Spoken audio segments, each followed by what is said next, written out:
The Joe Rogan Experience. And I think there's something that happens to fighters when they lose that belief that they can be the baddest motherfucker in the world. And that does happen with some fighters. They get a few losses and then they settle into that journeyman's position. And, you know, that's what Gustafsson just said when he retired. He said, I don't want to be a journeyman. You know, that journeyman position is a weird position because, you know, you want to get in shape to win, to beat this guy, but you kind of know that you'll never be the man. Yeah. You know, like say if you're a guy who's in that 205-pound division and you just keep losing, and then you see John Jones, who's the greatest of all time, just fucking everybody up, and you know you can't beat him. So you're training, even when you're hitting the bag and running and all that stuff, you know John Jones fucked you up twice, and you know you can't beat him.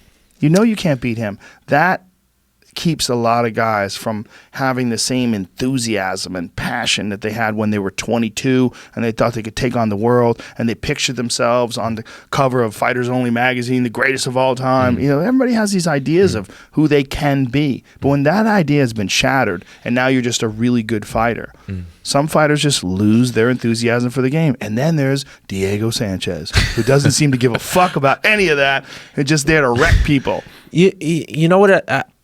He's going backwards in time.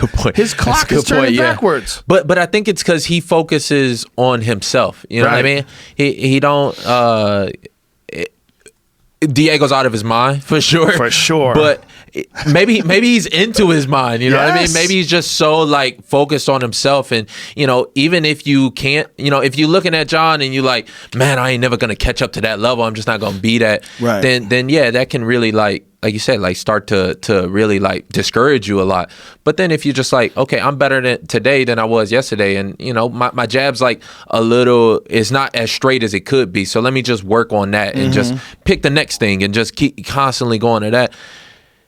I feel like that's what real champions do. You know, they don't necessarily look at, you know, the other person.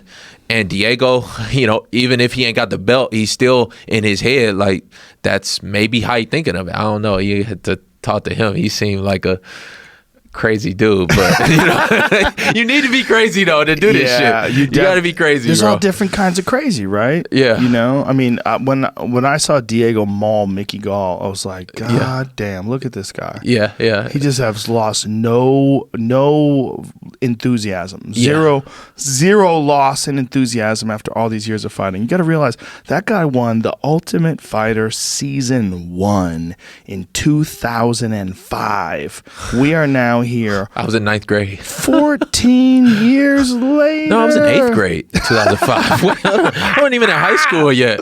Jesus. 2005. That's crazy. Yeah. Crazy. He beat Kenny Florian in the finals. Kenny's long since retired. You think of all the people he beat. Long since retired.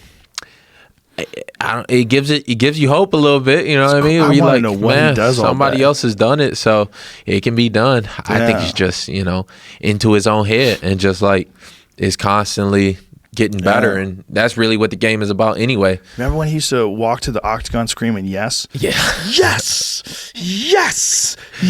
I would love it. He's so fucking crazy in the best way. Yeah, he's out of his mind. He's out of his mind. He's still one of my favorite guys to watch. Yeah, for sure.